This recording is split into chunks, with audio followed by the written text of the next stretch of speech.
El mapa de Vinlandia es un mapamundi dibujado sobre pergamino que representa Europa, Asia y África, pero también incluye una tierra al oeste de Groenlandia identificada como Vinlanda Insula, es decir, la isla de Vinlandia.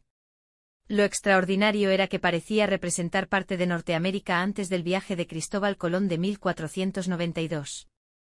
Si hubiera sido auténtico, habría constituido una evidencia extraordinaria de que en la Europa medieval se conocía la existencia de tierras americanas gracias, al menos indirectamente, a los viajes nórdicos. El mapa apareció en el siglo XX y fue adquirido por la Yale University a mediados de la década de 1960. Durante un tiempo fue considerado un posible documento medieval de enorme valor histórico. Aquí está lo verdaderamente importante. Los vikingos sí llegaron a América del Norte. Eso ya no depende del mapa de Vinlandia. Las sagas islandesas cuentan las expediciones de exploradores nórdicos hacia el oeste, y la arqueología confirmó que los nórdicos llegaron a Norteamérica aproximadamente 500 años antes que Colón.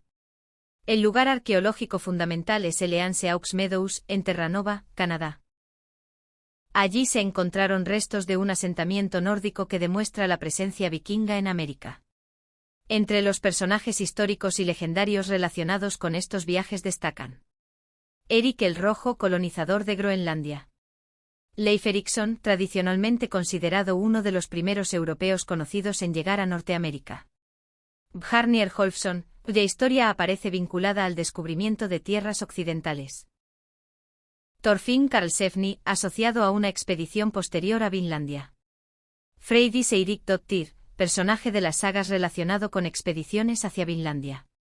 Por tanto, debemos separar dos cuestiones. Los vikingos llegaron a América, sí. El mapa de Vinlandia es un mapa vikingo auténtico, no. La segunda afirmación fue descartada por la investigación moderna.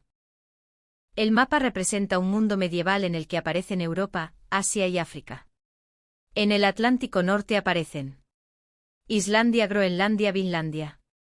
La supuesta Vinlandia aparece al oeste de Groenlandia y tiene una forma que recuerda, aunque de manera bastante imperfecta, a partes de la costa norteamericana. El mapa incluye además una inscripción latina que relaciona Vinlandia con viajes nórdicos. Precisamente esta representación fue lo que hizo que el mapa resultara tan extraordinario. Parecía proporcionar una representación cartográfica medieval de América del Norte. La historia de su aparición es casi tan misteriosa como el propio documento. El mapa salió a la luz en la década de 1950 y posteriormente quedó relacionado con un manuscrito medieval conocido como la Historia Tartarorum o Tartar-Rilaschen, que trata sobre los mongoles. La asociación entre ambos documentos fue fundamental para la primera interpretación del mapa. La hipótesis defendida inicialmente era que el mapa y otros textos medievales habían formado parte de un mismo volumen. Esa teoría contribuyó enormemente a darle credibilidad. En 1965, Yale publicó un estudio monumental titulado The Vinland Map and the Tartar-Rilaschen, que defendía su autenticidad y situaba el mapa en el siglo XV. El impacto fue enorme. Si era auténtico significaba que un mapa europeo anterior a Colón mostraba tierras americanas y que el conocimiento de los viajes nórdicos había circulado por Europa mucho antes de 1492. En el momento de su descubrimiento, el mapa llegó a ser considerado un objeto de valor extraordinario, con estimaciones de decenas de millones de dólares. Pero su verdadero valor no era económico. Si hubiera sido auténtico, habría sido uno de los documentos cartográficos más importantes de la historia. Podría haber demostrado que los viajes vikingos a América eran conocidos en Europa medieval. Existía una tradición cartográfica sobre Vinlandia. El conocimiento geográfico europeo sobre el Atlántico occidental era mayor de lo que se pensaba. La historia tradicional del descubrimiento de América debía matizarse aún más. Aquí empieza el verdadero misterio. El pergamino podía ser medieval. Pero eso no significa que el dibujo también lo sea. Los análisis científicos realizados sobre la tinta encontraron un compuesto de titanio, relacionado con la anatasa, que llamó poderosamente la atención de los investigadores. El problema era que determinados pigmentos de dióxido de titanio utilizados en la tinta comenzaron a producirse industrialmente en el siglo XX. El investigador Walter M. C. Crone concluyó que la tinta era moderna y que el mapa era una falsificación realizada sobre un pergamino antiguo.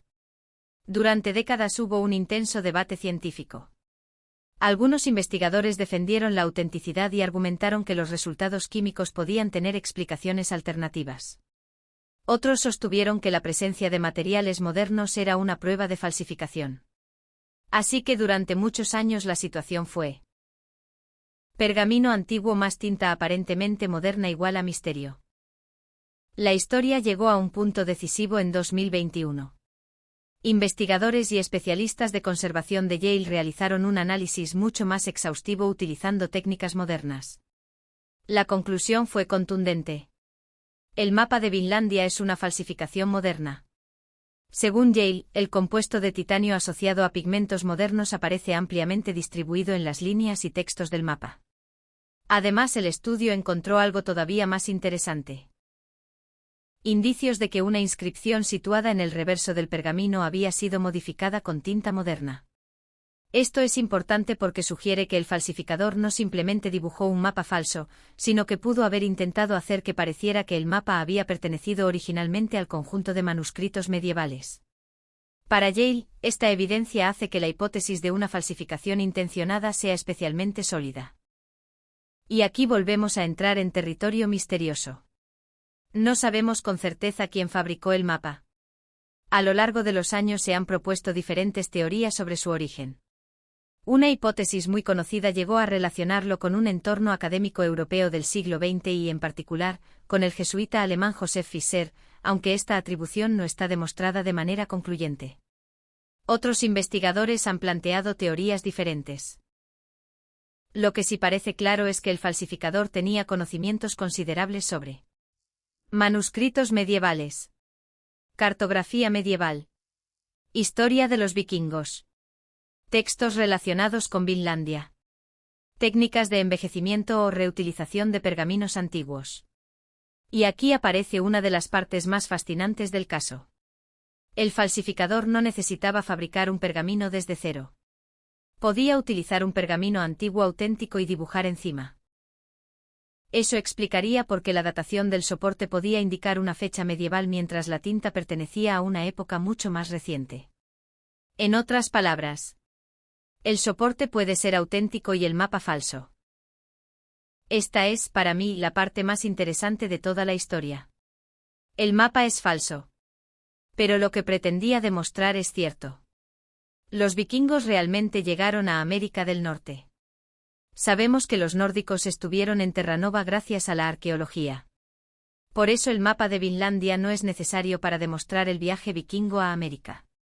La falsificación intentaba aprovechar una verdad histórica real para hacer pasar por auténtico un documento que no lo era. Es un mecanismo clásico de las falsificaciones históricas.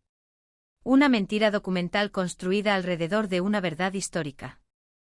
No necesariamente. Aquí hay que tener mucho cuidado. El hecho de que el mapa de Vinlandia sea falso no significa que los vikingos fueran incapaces de navegar o que no utilizaran representaciones geográficas. Los pueblos nórdicos fueron extraordinarios navegantes. Conocían las costas de Noruega, las islas del Atlántico Norte, Islandia, Groenlandia, las rutas hacia el oeste, las condiciones de navegación, las corrientes y los vientos. Pero no tenemos que imaginar necesariamente un mapa vikingo de América, parecido a un mapa moderno. Los navegantes podían transmitir información geográfica mediante tradición oral, rutas memorizadas, descripciones de costas, puntos de referencia, conocimientos astronómicos, instrucciones de navegación. Por eso, la ausencia de un mapa vikingo auténtico de Vinlandia no contradice la presencia vikinga en América. Esta pregunta es muchísimo más complicada. Las sagas describen diferentes regiones y viajes, pero la identificación exacta de lugares como Helluland, Markland y Vinland sigue siendo objeto de discusión. Las interpretaciones habituales relacionan Helluland posiblemente la isla de Baffin, Markland posiblemente Labrador, Vinland probablemente una región más al sur, asociada a Terranova y áreas cercanas. El gran problema es que las sagas fueron escritas siglos después de los acontecimientos que narran y mezclan elementos históricos, tradición oral y literatura. Por eso no debemos leerlas como si fueran diarios de viaje contemporáneos. Porque allí la arqueología hizo algo extraordinario. Encontró evidencia material de una presencia nórdica en América del Norte. Se identificaron estructuras y objetos compatibles con una ocupación nórdica, incluyendo evidencias de trabajo del hierro. Esto cambia completamente la cuestión. Antes se podía discutir. ¿Las sagas son verdad? Pero después de la evidencia arqueológica, la pregunta pasó a ser: ¿hasta dónde llegaron los vikingos y durante cuánto tiempo estuvieron allí? Eso es mucho más interesante. Aquí debemos ser prudentes. La evidencia disponible apunta a que los nórdicos llegaron a Norteamérica y establecieron al menos un asentamiento. Pero no tenemos pruebas de una enorme colonia vikinga comparable a las colonias europeas posteriores. Probablemente las expediciones fueron relativamente pequeñas y temporales. Los motivos de su abandono siguen siendo objeto de debate. Dificultades logísticas. Distancia respecto a Groenlandia e Islandia. Conflictos con poblaciones indígenas. Escasez de recursos. Problemas políticos o económicos. Dificultad para mantener una ruta regular. Lo más probable es que Vinlandia formara parte de una red de exploración y explotación de recursos, no de un proyecto colonial masivo. Si tuviera que resumir toda la historia del mapa perdido vikingo en una sola frase sería: el mapa es falso, pero el descubrimiento vikingo de América que pretendía ilustrar es verdadero. Y eso hace que el caso sea mucho más interesante que si simplemente hubiera sido un documento auténtico. El mapa de Vinlandia nos enseña varias cosas. Los vikingos llegaron a América antes que Colón. La arqueología confirma esa presencia. Las sagas contienen información histórica valiosa, aunque deben interpretarse con cautela. El mapa de Vinlandia no es una prueba fiable de los viajes vikingos. El pergamino medieval no demuestra que el mapa sea medieval. La tinta moderna fue una de las claves para descubrir la falsificación. Las modificaciones de la inscripción del reverso reforzaron la hipótesis de fraude deliberado. El caso es uno de los ejemplos más famosos de cómo la ciencia puede desmontar una falsificación histórica. Y hay una ironía extraordinaria: durante décadas el mapa fue utilizado como una supuesta prueba de que los vikingos conocían América. Finalmente se descubrió que el mapa era falso. Pero para entonces la arqueología ya había demostrado que los vikingos sí habían llegado allí. Si quieres, puedo hacer algo todavía más interesante. Contarte la historia completa de los vikingos en América como una investigación detectivesca, desde Erik el Rojo y Leif Erikson, pasando por las sagas de Vinlandia, el viaje de Bjarnir Hrolfsson, Thorfinn Karlsefni, las batallas con los indígenas y el misterio de por qué los vikingos abandonaron América, separando en cada capítulo lo que sabemos con certeza, lo que dicen las sagas y lo que sigue siendo un misterio.